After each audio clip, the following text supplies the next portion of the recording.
Komið sæl og velkomin á þessa kynningu á uppgjöri fyrsta ársfjórðungs 2022 hjá Síldarvinnslunni.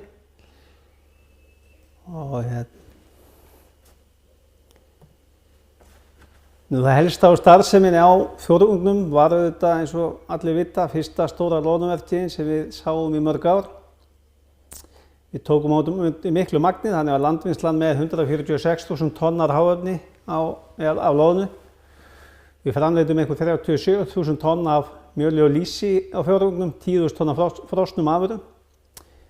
Uppsjávarskipin veiddu 75.000 tonn og Blængur fór í Barentshafið og fiskaði yfir 1.000 tonn af þorski þar að verðmæti 600 milljónir.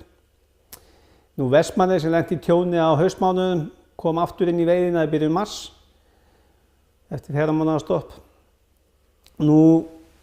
Við vorum að taka stækkun á hrognavinnslu í Neskaupstað og miklar umbreytingar þar í gagnið í upphafi og það gekk allt mjög vel.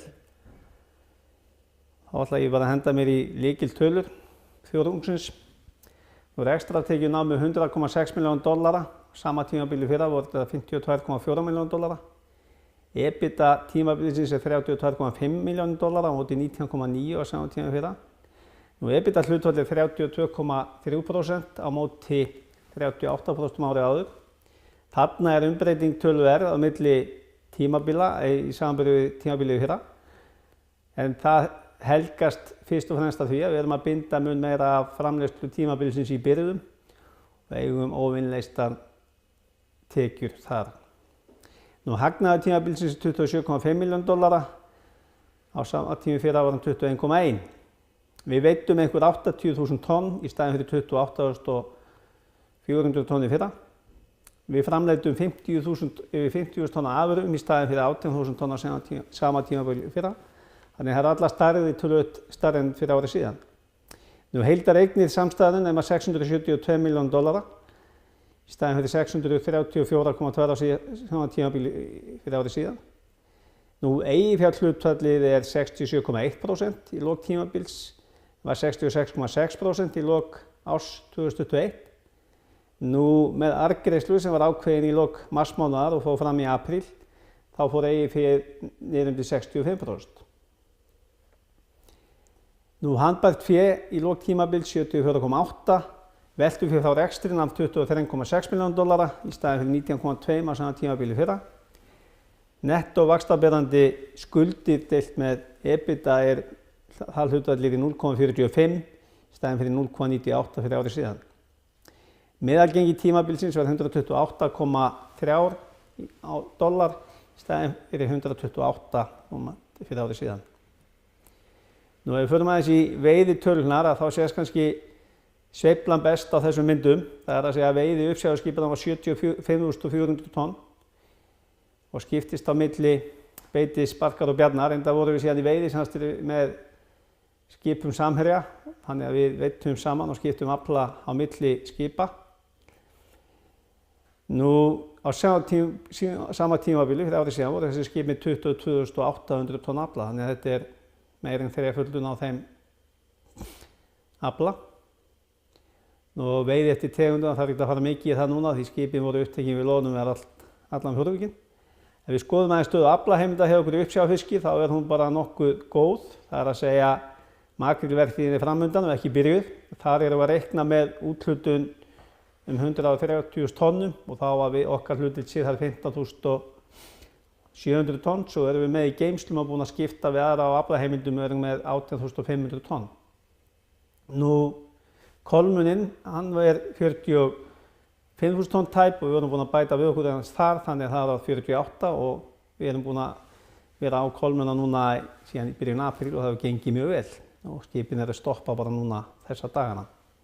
Norsk-íslenska-síldin, þar erum við með 21.000 tonn úthlutað, við eigum eftir óveitt 22.600 sem er geymsla á milli ára. Íslenska síldin, þar vorum við með úthlutað aflamark. Hún fylgir aðeins öðrum lögmálum en deilistofnarnir, þannig að þar var úthlutað 11.400 tonnum. Þar eigum við eftir að veiða 1.200 tonn sem nýtist sem meðafli í sumar.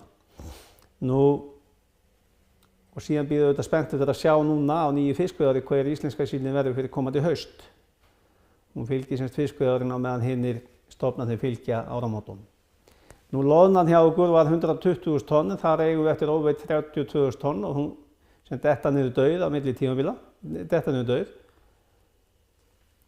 Náðist ekki að veiða allan loðnukvotann hjá okkur frekar en mörgum öðrum. Nú bolfiskaflinn, þar erum við með tæp 5.000 tonna veiði, í staðinn fyrir 5.500 á síðasta ári. Það munar náttúrulega mest bara að Vestmannaey var úti vegna brunans og kom inn seint á tímabilinu og er bara með 630 tonn afla. Á meðan Berge er með 1.500 tonn.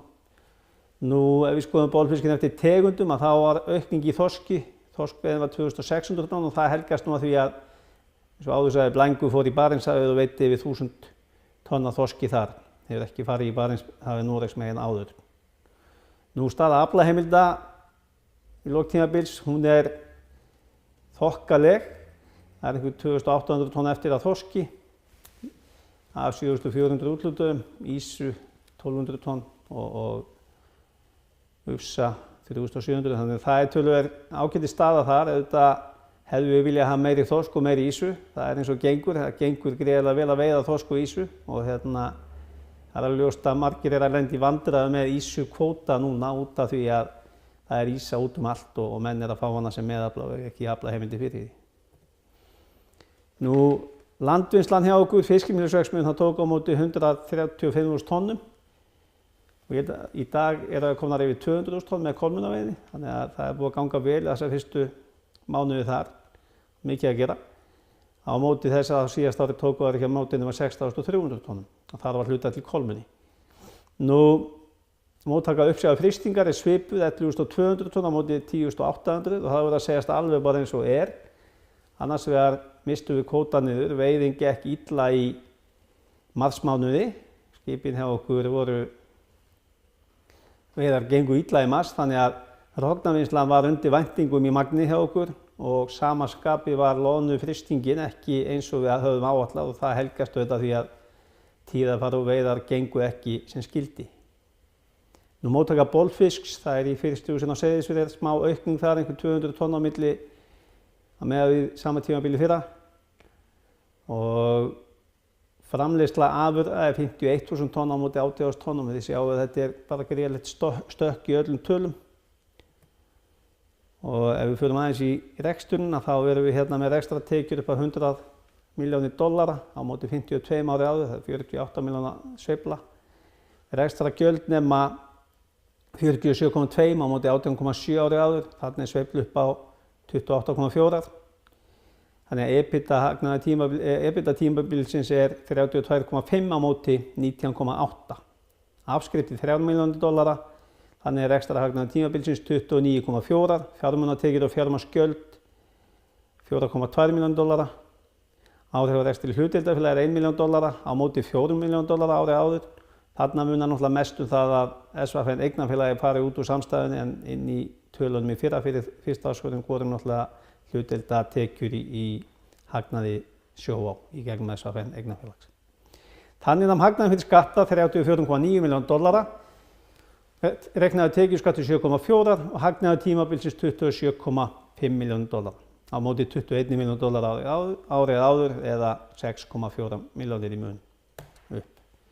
Ef við lítum aðeins á hagnaðarbrunna á milli tímabila þá var hagnaður $21 milljónir fyrir árið síðan. EBITDAn hækkar $12,6 milljónir, afskriftir aukast $500.000, fjármálatekjur og fjármagnsgjöld aukast $135.000, gengismunur og afleiðusamningar eru $176.000, verðbréf, áhrif verðbréfa eigna eru $2,8 milljónir í mínus og hlutdeildarfélög eru niður $3,2 milljónir. Þannig er hagnaður tímabilsins $27,5 milljónir. Nú þá ætlum við að renna aðeins í starfsháttar-yfirlitið. Útgerðin hjá okkur var með tekjur upp á $37,3 milljónir og rekstrarhagnað upp á tæpa $15 milljónir fyrir afskriftir. Landvinnslan með $84,1 milljónir og rekstrarhagnað fyrir afskriftir upp á $18,4 $5 milljónir. Annað neikvætt með tekjur upp á $5,5 milljónir og það með neikvæð upp á $1 milljón. Þarna inni fóðurverksmiðjan Laxá og skrifstofa og stjórnunarkostnaður félagsins. Þegar búið að taka tillit til jöfnunarfærsla vegna eigin afla og viðskipta innan samstæðu, þá eru tekjur samstæðunar $100,5 milljónir og rekstrarhagnaður fyrir afskriftir $32,5 milljónir, afskriftir $3 milljónir, fjármálatekjur og fjármálaskjöld 4,2, rekstri hlutdeildarfélaga $1 milljón rúm og hagnaður af hlutdeildar $183,000 og þessi hagnaður af hlutdeildarfélaga, þetta sala á hlutafé sem við áttum í Hafnarbraut 2 sem átti fast utan Hótel Hildebrand. Reiknaður tekjuskattur í $7,5 milljónir, þannig hagnaður tímabilsins $27,5 milljónir. EBITDA-brúin hjá okkur.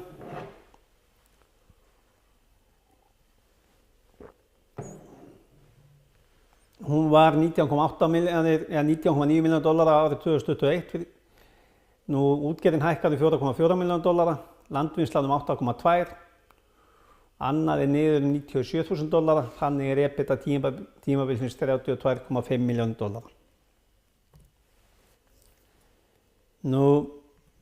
Ef við förum í efnahaginn, helstu tölur þar, þá eru fiskveiðiheimildir bókfærðar á $272,6 milljónir, rekstrarfjármunir $190,9 milljónir og fjáreignir eru $18,5 milljónir. Fastafjármunir samtals nema þannig $482,1 eða $2 milljónir á móti $472,4 milljónir árið áður, áramót. Eignir, veltufjármunir standa í $188,2 milljónir á móti $160 milljónir áramót. Það breyting upp á $28 milljónir. Fastafjármunir sem haldið til sölu eru eignir sem við eigum í Helguvík, við verðum að vinna því að koma í verð. Veltufjármunir samtals nema þannig $189,8 milljónir á móti $161,7 árið áður eða $28 milljónir á milli tímabila frá áramótum. Eignir nema þannig samtals $672 milljónir. Eigið fé félagsins $450,6 milljónir, var $422,5 áramót, hækkar $28 milljónir. Langtímaskuldir og skuldbindingar félagsins nema $162,5 milljónir á móti $166,9 árið áður. Skammtímaskuldir nema $58,9 milljónir á móti $44,7 áramót. Það sveifla upp á $14,1 milljón. Skuldir samtals nema $221,4 og eigið fjárskuldir nema þannig $672 milljónum á móti $634 áramót eða upp $37,8 milljónum. Sjóðstreymi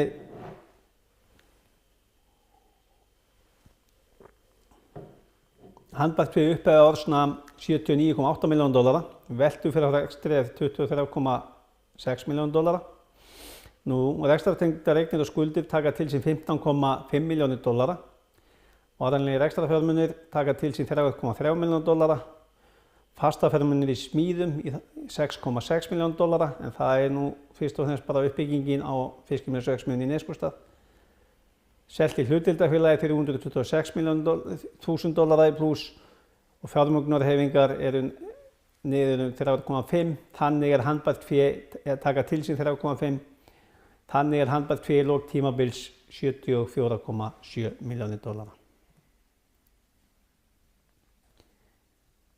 Ég ætlaði svona í lokin að fara eins í framtíðarhorfur. Afkomuspá fyrir árið 2022. Sumir segja að það sé ekki afkomuspá því loðnuvertíðin búin, en við höfum alltaf haldið því á lofti og við munum aldrei sitja frá okkur afkomuspá fyrir að loðnuvertíð lokið. Einfaldlega sveiflur eru gríðarlega miklar og eins og sýndi sig bara í vetur að kvótinn náðist ekki, verð sveiflast eftir hvað veiðist og svo framvegis. En En við erum að leggja hérna fram spá þar sem við erum að reikna með að EBITDA ársins verði á bilinu 86 til 96 milljónir dollara. Bilið er vissulega breytt á þessari spá, en það helgast nú bara því að við í sjávarútvegi erum miklar sveiflur og kannski enn meiri óvissa í mörgum þáttum núna en oft áður. Ef við förum aðeins í forsendu, þá er þetta lykilforsenda að makrílkvóti á úthlutun og makrílkvóta eigi sér stað og við erum að gera ráð fyrir því að við höldum okkar hlutdeild að meðan aðrar þjóðir og okkar hlutdeild Íslendinga verði 131.000 tonn og síldarvinnslan með 12,6% af því. Við erum ennþá að reikna með sterkum mjöl- og lýsismörkuðum. Við erum að reikna með að krónan styrkist ekki umfram 10% á seinni hluta ársins. Við erum hækkun á orkukostnaði verði ekki meir en 10%. En auðvitað eru þessu, þegar maður leggur fram svona spá, eru auðvitað margir óvissuþættir sem skipta miklu máli og það er náttúrulega sá stærsti að þeir fiskistofnar sem áætlunin byggir á breyti ekki í göngumynstri sínu og mæti til dæmis eins og með makrílinn hann verði innan þeirra svæða sem við okkur er heimilt að veiða og hann mæti einfaldlega að jákvæða markaðsaðstæður sem hafa verið að undanförnu haldi. En það er líka inn í þessum áætlunum erum við ekki að reikna með loðnuveiði, meiri loðnuveiði á þessu ári en við veiddum um 20.000 tonna loðnu í desember í fyrra. Og það er svo sem allt sem bendir til þess að það verði komin loðnukvóti á haustmánuðum eins og á síðasta ári. Nú síðan svona hefðbundið að kominga nýja viðskiptahindranir bætist á okkar helstu markaðssvæðum. Við erum auðvitað stórir í Austur-Evrópu eins og áður hefur komið fram. Og síðan auðvitað eru hækkanir á aðföngum og annað slíkt að það fari ekki úr hófi. Þannig að við erum með ákveðnar auðvitað vísitöluhækkanir inn í okkar áætlunum, en þetta er svona það helsta sem getur haft áhrif á okkar afkomuspá.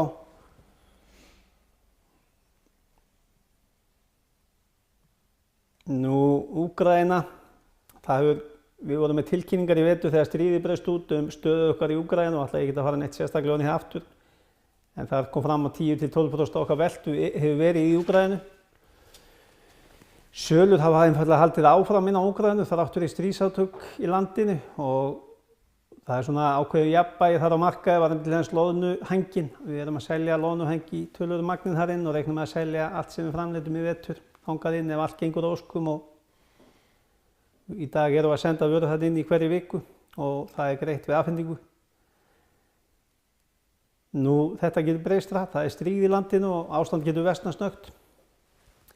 En við svona til þess að auðvitað eins og kom fram að við áttum útistandandi stóra viðskiptakröfur hjá okkar stærsta kunna viðskiptavini sem að auðvitað er í miklum, búin að verða fyrir mjög miklu tjóni út af þessu eins og öll úkraínska þjóðin.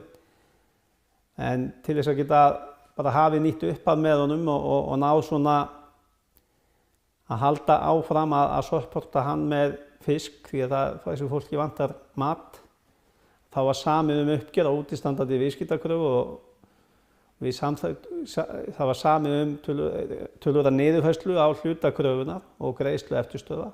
Greiðsla hefur farið fram. Æsfress okkar sölufyrirtæki tók hluta af þessari kröfu á sig. Nú, niðurfærslan áramót í okkar reikningu nam $2,5 milljónir eins og við höfum áður kynnt. Í þessu uppgjöri bætast við $800.000 þannig að heildar áhrif stríðsins á viðskiptakröfu síldarvinnslunnar nema $3,3 milljónir í töpuðum kröfum. Þannig að þau áhrif eru að fullu komin inn í reikninga félagsins. Þannig að það er búið að ljúka þessu máli sem var auðvitað gríðarlega mikilvægt bæði fyrir okkur og okkar viðskiptavin í þessu tilfelli að klára þetta mál þannig að það væri hægt að afhenda honum áfram og hann hefði aðgengi að fisk inn í sínar vinnslur. Og það hefur allt gengið að óskum og samstarfið gott. Nú, uppsjávarmarkaðir, ég held að megi almennt segja að það sé gott útlit. Ef við sjáum makríl, það er búið að selja alla makríl og það er einfaldlega gott útlit þar og eftirspurn á okkar helstu mörkuðum. Síldin, það er búið að selja stóran hluta framleiðslu síðasta árs og markaðir í jafnvægi og sölumennir segja að útlitið sé gott fyrir haustið. Sölumennir kom alltaf dálítið bjartsýnir reyndar af sjávarútvegssýningunum í erlendis og voru í Barcelona núna en Auðvitað hittum við gríðarlega mikið af viðskiptavinum okkar í Barcelona og menn taka svona púlsinn þar og almennt gott hljóð í fólki varðandi svona markaðina. Það töluvert vöntun til dæmis á uppsjávarfiski inn á markað, en það sumir af þessum uppsjávarfiskum ekki dýrt prótein og núna þegar við erum að sjá matvöru í heiminum hækka og ráður þá held ég að það vænkist eða verði opni á möguleika fyrir uppsjávarfisk. Austur-Evrópa, þar auðvitað Úkraína bara með töluverða eftirspurn og það sem við framleiddum einhverjum 5.000 tonnin á Úkraínu í vetur að þegar búið að handsala sölu á því öllu og búið að afhenda, í afhendingarferli bara, mun verða afhent þar inn í áföngum. Verð hafa vissulega lækkað frá síðast ári en þau eru vel ásættanleg. Lón á Asíu, þar búið að selja framleiðsluvertíðarnar og verið að afhenda afurðir og verður það gert á næstu mánuðum í afhendingarferli. Þannig gengur þetta fyrir sig og verður góð þrátt fyrir að þau lækki töluvert mikið að milli ára, en það ekki hægt að miða við síðasta ár þegar við erum að koma úr 2 loðnulausum árum, markaðirnir tómir. Það er ekki launung á því, þetta búið að standa dálítið í Asíu, Japanum salan núna, menn ætluðu að ná að lækka verðin töluvert mikið, en síðan var ekki eins mikil framleiðsla á loðnu vegna veiði eða sem gekk ekki vel að veiða og þannig að menn framleiða einfaldlega ekkert eins mikið inn á þessa markaði, þannig að verð héldu svona mun betur en menn reiknuðu með í fyrstu kannski.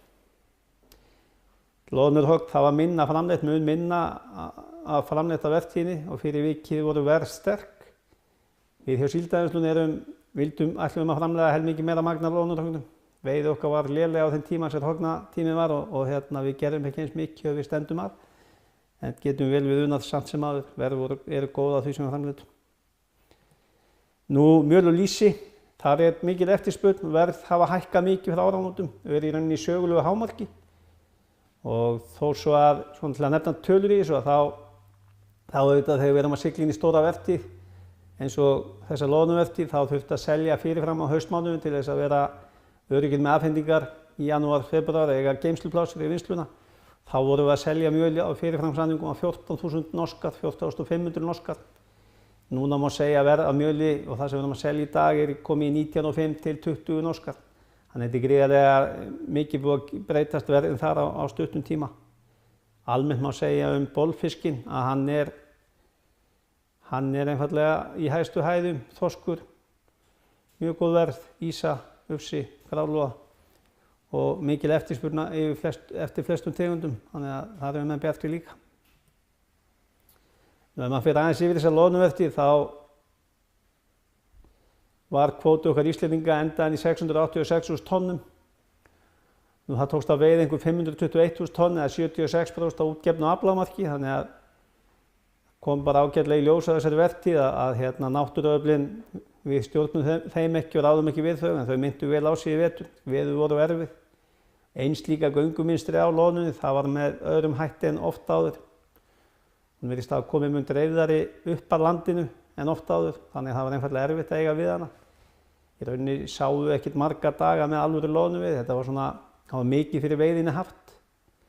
Og svo þegar aðstæður eru með þeim hætti og veður svona erfið, þá eru bræludagarnir bara einfaldlega mjög dýrir. Og það sýndi sig í vetur að við skiljum eftir þarna 26% okkar af kvóta Íslendinga. En þó svo að veiðin hafi verið minni þá var þetta náttúrulega gríðarlega góð vertíð og afurðir voru herrinni reiknaða með upphafi og sýndi sig bara að verð á afurðum ræðist ofboðslega mikið á framboði og þau eru fljóta að gefa eftir ef mikið framleitt.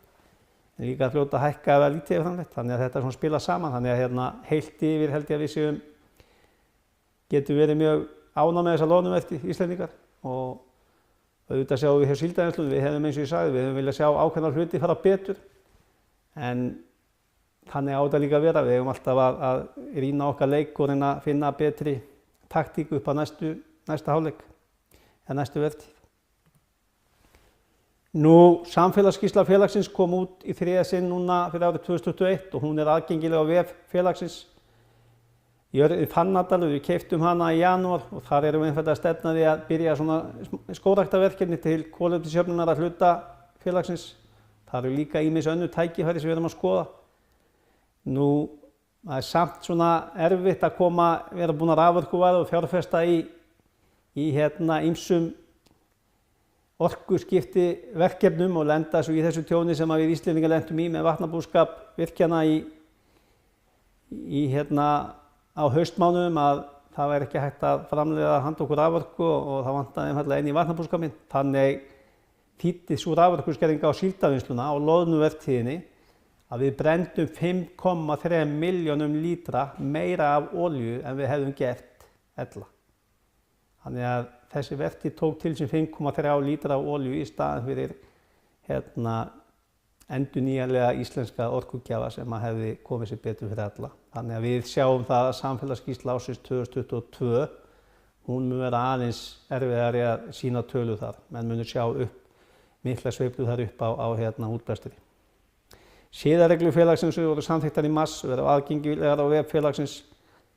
Nú, staðan og horfur, það hefur gengið gríðarlega vel að veiða kolmuna. Ég hef oft sagt að það er búið að ganga mun betur að veiða kolmuna en loðnuna. Meiri afli á tóktíma og svo framvegis. Nú, fiskimjölsverksmiðjurnar eru komnar yfir 200.000 tonn núna. Verð og afurðum hátt og eftirspurn mikil. Það er alltaf fullu núna undirbúa makríl og síldarvertíð sem eru auðvitað næsta stóra missjón hjá okkur í síldarvinnslunni. En auðvitað skyggir alltaf á þessi blessaða togstreitu deilistofna að það skuli ekki vera samkomulag strandríkja í höfn þar. Við erum að sjá vottanir detta út á þeim fiskistofnum sem kemur sér illa á okkar mörkuðum. Við förum nú smugusamningurinn, hann er laus núna. Stríðið í Úkraínu og sem þýðir það náttúrulega það er enginn að fara að veiða þorsk í Barentshafi, Rússlandsmegin í ár. Þannig að þetta er ákveðið uppnám í kringum smugusamningin líka. En auðvitað ef mann horfir svona aðeins líka bara inn á við þá er engin launing á því að það eru auðvitað allir kostnaðarlegir að fara upp á öllum okkar aðföngum og á flestum sviðum. Og olíuverð eru há og mikil óvissa þar. Sumir gangi einfaldlega svo langt að spá því að það verði olíuskortur út frá þessum ömurlegu átökum.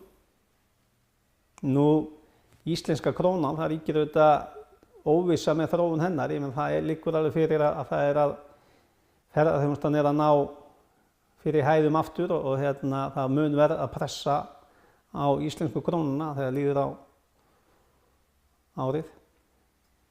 Nú, vaxtastig er að hækka í heiminum, við erum að sjá vexti hækka út allan heim og verðbólgu að aukast. Hvaða afleiðingar það muni hafa á okkur helstu mörkuðum, það á eftir að koma í ljós. Nú, þessi atriði, svo sem eru bara einhver verkefni sem að minna okkur á að við erum að halda vöku okkar á flestu vígstöðum. En svona starfandi íslensku sjávarútvegi, þá held ég að við getum verið frekar bjartsýn fyrir hönd íslensks sjávarútvegs. Þar erum við að framleiða hágæða matvöru og við erum það prótein sem að heimurinn þarfnast. Þannig að ég held að íslensku sjávarútvegur eigi að geta staðist flesta þessar áskoranir, en auðvitað þarf að vera á vaktinni og taka réttar ákvarðanir. Nú, ég ætla ekki að hafa meira þetta uppgjör að segja. Ég held að bara ef það eru spurningar, engar spurningar komnar og þá vil ég bara lokin minna á það. Það er 1 ár á föstudaginn, það er til síldarvinnslan var tekin til viðskipta í Kauphöllinni. Og ég held að þessi tími sé bara búinn að vera okkur lærdómsríkur og áhugaverður. Við höfum reynt að gera okkar besta og svona láta það kannski ekki trufla okkur mikið að horfa á gengið á hverjum degi, heldur að halda áfram því sem ég held að við séum best í sem störfum við síldarvinnsluna. Það er að veiða og vinna fisk og reka fyrirtæki.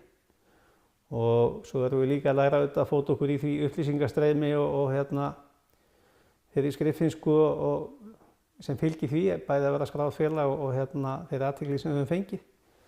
En heilt yfir hefur hún verið jákvæð og við bara ánað að þetta skref hafi verið stigið. Að því sögðu þá þakka ég ykkur sem gaf ykkur tíma til að koma og hlusta. Takk.